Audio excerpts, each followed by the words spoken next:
বছরের যে কোনো সময় সুপারি গাছ আপনি লাগাতে পারেন, তবে উপযুক্ত সময় যদি আপনি গাছ লাগাতে পারেন, পরিচর্যাও যেমন কম লাগে তেমনি গাছ মারা যাওয়ার সম্ভাবনাও কম থাকে। উপযুক্ত সময় বলতে বাংলায় বৈশাখ জ্যৈষ্ঠ আষাঢ়, ইংরেজি মে জুন জুলাই, এই সময় যেহেতু বর্ষার শুরু, যে কোনো গাছ যদি আপনি লাগান অল্প পরিচর্যায় অল্প পরিশ্রমে আপনার গাছ কিন্তু স্বাভাবিকভাবেই গ্রো করে। সুপারি চাষের জন্য কেমন জমি প্রয়োজন? সুপারি চাষের জন্য আদর্শ জমি হলো নিচু মাঝারি জমি, যেখানে পানি জমবে না বা অনেক উঁচুও না। যদি নিচু মাঝারি জমি হয় তাহলে পানি ধারণ ক্ষমতা যে জমির বেশি সেই জমিতে কিন্তু সুপারি চাষটা বেশি ভালো হয়। যদি আপনি উঁচু জায়গায় সুপারি চাষ করেন এক্ষেত্রে সেচ ব্যবস্থাপনা আপনার খুব ভালো হওয়া লাগবে, তা না হলে কিন্তু সুপারি গাছ চেকন হয়ে যাবে এবং স্বাভাবিক বৃদ্ধি বা ফলনে অনেক ব্যাহত হবে। একটা সুপারি গাছ থেকে আর একটা সুপারি গাছের দূরত্ব কতটুকু হওয়া উচিত এক্ষেত্রে কিন্তু আপনাকে বিশেষভাবে লক্ষ্য রাখতে হবে। একটা সুপারি গাছের পাতা যেন অন্য গাছে স্পর্শ না করে এমন একটা দূরত্ব নির্বাচন করতে হবে। আমি বলবো যে একটা গাছ থেকে আর একটা গাছের দূরত্ব কমপক্ষে 8 থেকে 10 ফিট, 10 ফিট হলে বেশ ভালো হয়, তবে কমপক্ষে 8 ফিট দূরত্ব আপনি গাছ লাগাবেন। এবার আসে সুপারি গাছের মাদা তৈরি। 1 ফিট পরিধি নিয়ে আপনি একটা গর্ত খনন করবেন 1 ফিট গভীরতায়।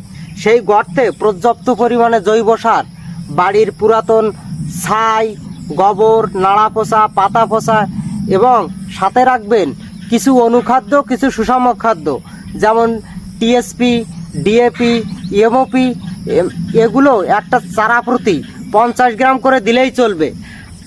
দানাদার জাতীয় যে কীটনাশক আছে এই কীটনাশকটা কিন্তু গাছ প্রতি প্রায় 50 গ্রাম করে সেই মাদাটায় আপনার দিয়ে সার মাটি দিয়ে অন্তত 15 থেকে 20 দিন ফেলে রাখতে হবে। ফেলে রাখার পর আপনি চারাটা লাগাই দেবেন। সুপারির জাত, কোন জাতের সুপারি চাষ করে আপনি লাভবান হতে পারবেন এই বিষয়ে অনেকে হয়তো আমার সঙ্গে একমত নাও হতে পারেন।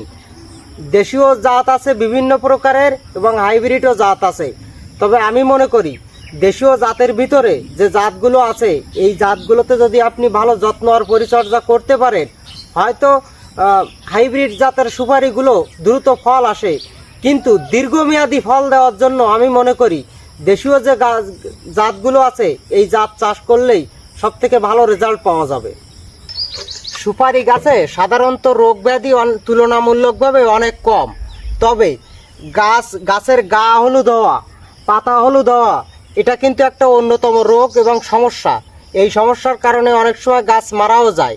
এই সমস্যা যদি আপনি ছোট ছোট পরিচর্যা করতে পারেন, প্রধানত এই গাছের গা হলুদ হওয়া, পাতা হলুদ হওয়া, গাছে ক্যালসিয়ামের অভাব হলে আপনার এই সমস্যাগুলো বেশি দেখা যায়।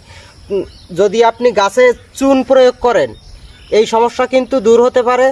নিয়মিত যদি আপনি ছত্রাকনাশক প্রয়োগ করতে পারেন এবং গাছের গোড়ায় যদি দানাদার জাতীয় যে কীটনাশক আছে এগুলো যদি প্রয়োগ করতে পারেন এবং নিয়মিত যদি সেচটা দিতে পারেন তাহলে এই সমস্যা থেকে আপনি আপনার গাছকে রক্ষা করতে পারবেন। সুপারি গাছে কতদিন পর ফলন আসে এই প্রশ্নের উত্তরটা অবশ্যই অনেক ক্ষেত্রে নির্ভর করে যে আপনি কোন জাতের সুপারি চাষ করছেন এবং চারার কোয়ালিটিটা কেমন।